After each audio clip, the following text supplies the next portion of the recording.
नमस्कार and good morning. तो पिछले हफ्ते जहाँ पे मैंने बात समाप्त की थी वहीं से आगे शुरू करता हूँ कि वर्किंग एक्टर का एक रूटीन क्या होना चाहिए, daily routine. Because the daily routine which you set in your life is going to create a habit for the long time. हम ये मान के चलते हैं कि अभी जिसने काम करना शुरू किया है वो एक लंबी रेस का घोड़ा है और उसे लंबी रेस का घोड़ा बनना है।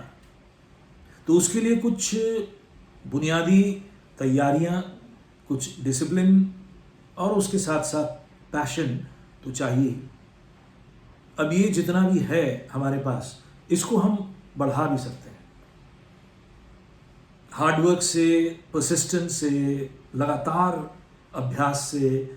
हम अपने अंदर ये तमाम चीज़ें इम्प्रूव कर सकते हैं। मैं अगर यहाँ पर अपने जीवन के अनुभव शेयर करना चाहूँ तो मैं ये कहना चाहूँगा कि मैंने भी ऐसे ही हार्ड वर्क से ही कुछ कुछ चीज़ें हासिल की हैं। और जैसा कि अपने एक्टिंग फील्ड के साथ ये एक मुश्किल है जो दूसरे आर्ट्स के साथ नहीं है, कि जो भी व्यक्ति एक्टर बनना चाहता है या बनने की ख्वाहिश लेकर इस फील्ड में कुछ कोशिशें करता है, वो ग्लैमर से, बिग मनी से, फेम से, यश, मान सम्मान, इससे ही अट्रैक्ट होता है शुरू में।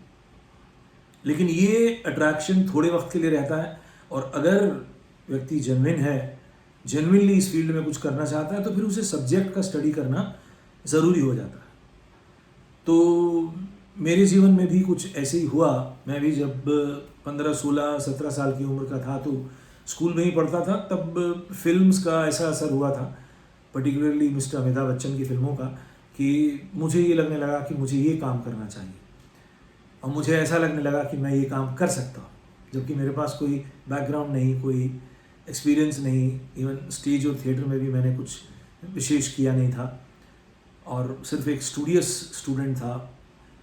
हाँ, बस थोड़ा सा क्रिकेट और थोड़ा बैडमिंटन खेलना, ये मेरी हॉबीज़ में शामिल था। पर जैसे ही मैं दिल्ली आया और दिल्ली के रंगमंच से जुड़ा और थिएटर की दुनिया मेरे सामने खुलने लगी, तो मैं पहले तो न सिर्फ आश्चर्यचकित हुआ बल्कि धीरे धीरे एक डिप्रेशन में भी चला गया, which was because of this कि मैंने ये क्या लक्ष्य चुन लिया अपने जीवन में। ये फील्ड तो बहुत बड़ा है और मैं कितना छोटा, मामूली, और मेरा टैलेंट कितना छोटा है। तो इतने छोटे से टैलेंट से मैं क्या इतने बड़े बड़े ख्वाब पूरे कर पाऊंगा? तो 1 साल के अंदर ही परिस्थितिवश मेरे अंदर जो चेंज आया और मैंने जो नया संकल्प लिया जीवन में, वो ये कि मैं अब इस सब्जेक्ट को, इस कला को विधिवत तरीके से, मेहनत से सीखूंगा। जैसे लोग मेडिकल साइंस में एडमिशन लेके 5 साल की ट्रेनिंग हासिल करते हैं, तो मैंने अपने आप को 4-5 साल का वक्त दिया। 18 साल की उम्र से यही मैंने प्लान बनाया कि मैं इसको सीखता हूँ शिद्दत से। तो वही मेरा अप्रोच रहा, थिएटर के ज़रिए, रेडियो के ज़रिए, दूरदर्शन के ज़रिए और अध्ययन के ज़रिए, अभ्यास करते करते, सेल्फ डिसिप्लिन के ज़रिए मैंने अपने आप को ट्रेनिंग के राह पे लिया और धीरे धीरे गाड़ी चलती रही। और आज इतने लंबा सफ़र बिताने के बाद मैं आज इस मुकाम पे ये कह सकता हूँ कि मैं अब अभिनय सिखा सकता हूँ, क्योंकि बहुत सिस्टमैटिकली तरीके से सीखा है और सेल्फ डिसिप्लिन से सीखा है। तो एक एक चीज़ गलत कर कर के सीखा है। हम जैसे लोगों के साथ क्या हुआ कि ट्रायल एंड एरर से ही सब चीज़ें आई हैं। गलतियाँ की, गलतियों को सुधारा, तो धीरे धीरे बात बनती है।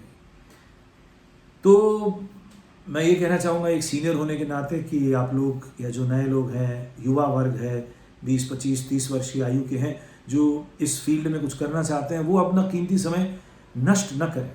जल्दी से जो सीखना चाहिए वो सीख लें।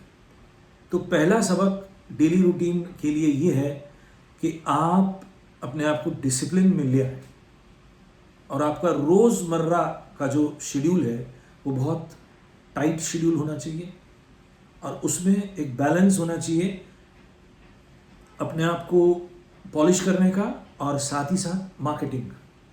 इन दोनों एरियाज़ में अगर आप बैलेंस बना सकें तो आपकी गति दोनों तरह से होगी। पहला ये कि आप इम्प्रूव करेंगे एज एन आर्टिस्ट, और दूसरा ये कि आप बाज़ार से भी दूर नहीं रहेंगे। तो आइए एक सुबह उठने से लेकर रात सोने तक की एक प्रक्रिया से गुजरते हैं। पहली बात तो ये कि अगर जो लोग जल्दी उठते हैं बहुत अच्छी बात है, जो लोग देर से उठते हैं ये ठीक बात नहीं है। एक्टर्स और एक्टिंग फील्ड में ऐसा हो जाता है कि आलस्य बहुत जल्दी पकड़ लेता है। तो आलसी एक्टर अगर 9 बजे उठ रहा है, 10 बजे उठ रहा है, 11 बजे उठ रहा है, तो इस हैबिट को सबसे पहले बदल दीजिए। ये अच्छी बात नहीं है। आपका दिन 9 बजे 10 बजे उठने से नहीं शुरू होना चाहिए। कोशिश कीजिए आप 5 बजे उठें या 6 बजे उठें या एट द मोस्ट 7 बजे उठें, खींचतान के 7:30 बजे उठें, और पहला काम जो है आपका ट्रेनिंग और पॉलिशिंग के ट्रैक पे फिजिकल एक्सरसाइजेज से आप दिन शुरू करें। मिनिमम हाफ एन आवर से लेके 1 आवर और 1.5 आवर्स भी आप इसमें बिता सकते हैं। You have to find time. So how to find time? You have to get up early. So getting up early must be a very important decision of your life and an important habit, because that way you are saving so many hours of your 24 hours. अगर आप 9 बजे उठते हैं, टहलते हुए 10 बजे gym जाते हैं, 11 बजे लौटते हैं, नाश्ता करते करते 12 बजता है, तो आधा दिन तो आपका यूं ही बेकार हो गया। तो कोशिश कीजिए कि फिजिकल एक्सरसाइजेज आप 9 बजे तक समाप्त करें मैक्सिमम, और अगर 8 बजे समाप्त करते हैं बहुत अच्छी बात है। उसमें आप जिम कर सकते हैं, योगासन का अभ्यास कर सकते हैं, वॉकिंग, रनिंग, ये सब कर सकते हैं, एरोबिक्स या डांस क्लास भी कर सकते हैं। By the time it's 9-9:30 you should be back home, and after shower you should have your breakfast, and it's like 10 o'clock now, you should be ready for the job. Agreed, you're not working, आप कहीं office नहीं जा रहे, आपकी shooting नहीं है, लेकिन 10 बजे आप विधिवत कपड़े वपड़े पहन के ठीक ठाक से, चाहे वो टी शर्ट और ट्रैक्स ही क्यों ना हो, विधिवत नहा धो के आप काम पे लग जाए। तो पहला 10 से लेके 12 का समय आप अपने रियाज पे दें। रियाज का मतलब एक्टर का जो वॉइस है, इमोशन है, अंडरस्टैंडिंग ऑफ रोल है, अंडरस्टैंडिंग ऑफ कैरेक्टर है, इस पर अकेले काम करें या किसी साथी के साथ एक टीम बना के करें, या 2-4 लोगों की टीम बना के करें। तो क्या कर सकते हैं? जाहिर है आपने कुछ नाटक किए होंगे, तो उन नाटकों को अध्ययन करें फिर से, मन ही मन नहीं, वाचन करके आप स्क्रिप्ट लें और रीड करें। चाहे तो पूरा 2 घंटे की पूरी स्क्रिप्ट आप रीड करें, या आपने जहाँ वर्कशॉप की है वहाँ आपको बहुत सारे मोनोलॉग्स मिले होंगे, उन मोनोलॉग्स को और बेहतर ढंग से करें। यदि नहीं है आपके पास तो ढूंढें। और जिन लोगों की अंग्रेज़ी ठीक है और जो अंग्रेज़ी सुधारना चाहते हैं, सिर्फ हिंदी भाषी हैं, वो लोग कुछ अंग्रेज़ी के नाटक पढ़ें ऊंचा ऊंचा। तो इससे 2 फायदे होंगे, नाटक का तो अध्ययन हो ही जाएगा, साथ ही साथ आपकी अंग्रेज़ी में भी कुछ सुधार होगा। तो ये अपने आप में आपकी ट्रेनिंग में हेल्प करेगा। उसके अलावा आप ये कर सकते हैं कि अगर आपके पास कोई राइटर फ्रेंड है तो उससे कुछ सीन लें, सीन वर्क, और अपने 1-2 दोस्तों के साथ मिलके आप, आज कैमरा है, यूट्यूब है, आप किसी के घर जाके या अपने घर पे ही वो 10 से 12 के समय में उसको तैयार करके उसको रिकॉर्ड करें, फिर उसको देखें, उसमें कमियां ढूंढें। आप अपने डायरेक्टर खुद बनिए। एक अच्छे एक्टर को थोड़ा बहुत दूसरे डिपार्टमेंट की थोड़ी थोड़ी समझ होना ज़रूरी है, उसका एक ओरिएंटेशन होना ज़रूरी है। दूसरे ही आपके काम को जज करें, ये कोई ज़रूरी बात तो नहीं। आप खुद भी अपने काम को जज कर सकते हैं। 1 टेक में कोई एक सीन दूसरे एक्टर के साथ मिल के रिकॉर्ड करें। पार्टनर्स ढूंढें, ऐसे मेल फीमेल, मेल मेल, इस तरह के आप पार्टनर्स ढूंढें, और ये समय आप बाकायदा रियाज पे लगाएं, सीन बनाने में लगाएं, या कोई अच्छा मोनोलॉग आपने तैयार किया उसको रिकॉर्ड करने में लगाएं। बाकी जो ऑडिशन के लिए आप भेज रहे हैं वो अलग है, ये मैं आपका डेली रूटीन में एक काम है उसके लिए कह रहा हूँ। तो उसमें आप कविताओं का भी पाठ कर सकते हैं। हिंदी साहित्य में ढेर सारी कविताएं हैं हमारे पास, आप बाकायदा उसका पहले स्टडी करें और फिर उसका काव्य पाठ करें। देखिए, एक्टर के काम में एक हिस्सा वाचन का है, बॉडी उसका एक हिस्सा है, लेकिन वाचन यानी बोलना ये एक्टर का धर्म है। और फिर रसात्मक तरीके से बोलना, रस क्रिएट करना, ये उसका फर्ज है। तो आप सीन के माध्यम से, मोनोलॉग के माध्यम से, कविता के माध्यम से ये कार्य कर सकते हैं, अकेले या किसी साथी के साथ। तो इस तरह से आपका 12 बजे का समय तय हो गया। अब 12 बजे से लेके आप करीब 5 बजे तक का समय, जिसमें बीच में आप लंच ब्रेक भी लेंगे, आप अपना शेड्यूल बनाइए नेटवर्किंग का। ये टाइम है, आज हमारे पास बहुत सारे एरियाज़ हैं। हर उभरते हुए एक्टर को सोशल मीडिया में कुछ करना है, तो वहाँ अपनी कोई फोटोग्राफ डाल देना, या 1 मिनट का कुछ वीडियो रिकॉर्ड किया वो डाल देना, या थोड़ा सा किसी कास्टिंग डायरेक्टर के साथ गुफ्तगू कर लेना। इस तरह से आप उसमें वो समय बिता सकते हैं। तो 4 घंटे 5 घंटे क्या करें, कोई ये पूछ सकता है। तो हमारे पास, आपके पास कास्टिंग डायरेक्टर्स की लिस्ट होगी, आप लगातार उनके संपर्क में रहिए। हर दूसरे तीसरे दिन अपनी फोटोग्राफ और अपना वीडियो भेजिए और उनके साथ एक रिलेशनशिप बनाने की कोशिश कीजिए। उसी तरह आप नेट से बहुत सारे ऑफिसेज़ के नंबर ढूंढ सकते हैं, वहाँ पे जो थोड़े से भी सीनियर लोग हैं उनसे संपर्क साध सकते हैं और अपना कम्युनिकेशन कर सकते हैं। उसके अलावा आप कोशिश कीजिए इसी टाइम में किसी इम्पोर्टेंट व्यक्ति से, अपने फील्ड के किसी इम्पोर्टेंट व्यक्ति से रूबरू मिलने की। उस समय दे ना दे, लेकिन आप मिलिए, कोशिश कीजिए, गेट क्रैश कीजिए। आप बाय फोर्स थोड़ा सा एग्रेसिव तरीके से बोलिए कि मैं मिलना चाहता हूँ।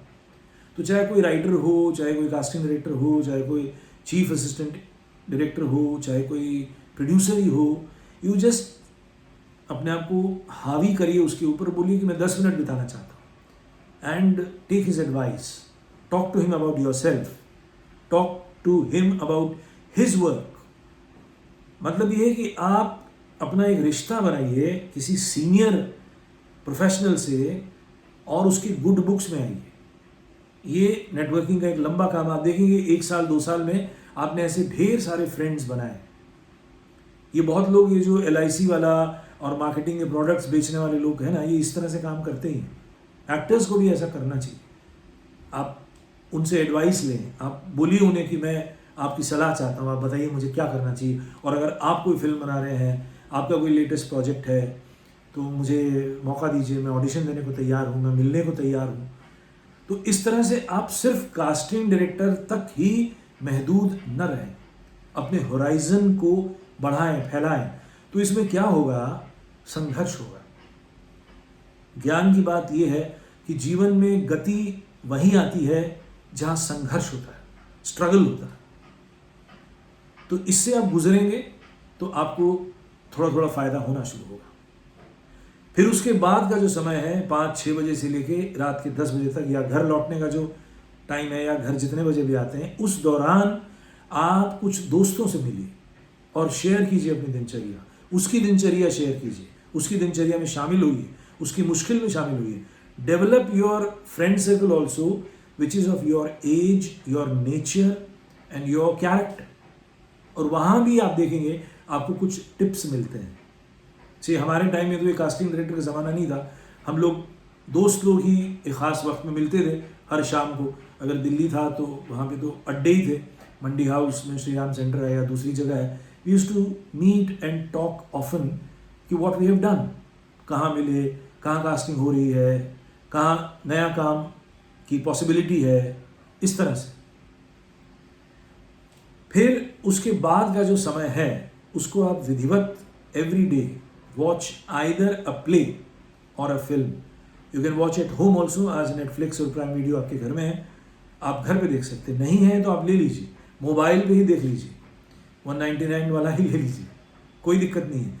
But develop a habit of watching a film nearly every day, and you have to not only watch a film like an audience, but as a student of cinema, where you analyze each and every department and that share with your friend, whether on phone or live chat. That is what you should share. You should talk about films. You should talk about those actors who have done great performances, चाहे वो classics हो चाहे वो modern हो। आपको तन मन धन से इस बिजनेस में रहना है, आर्टिस्टिकली भी एंड मॉनिटरली भी. So you have to update yourself from all angles.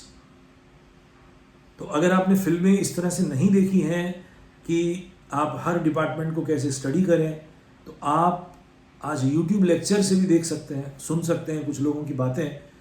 और जिन्होंने एक्टिंग लेसन्स लिए हैं उन्होंने ये स्टडी किया ही है कि फिल्म को कैसे वॉच किया जाए, उसकी स्टोरी, स्क्रीन प्ले, डायलॉग्स को कैसे समझें, एक्टर्स की performance, shot taking, cinematography, editing, art direction, background score, special effects, budget film का, costumes, property. There are so many areas where you should ponder, you should think कि इस film में ऐसा था, फिर कहानी कैसी थी, आपको क्या अच्छा लगा, क्यों अच्छा लगा.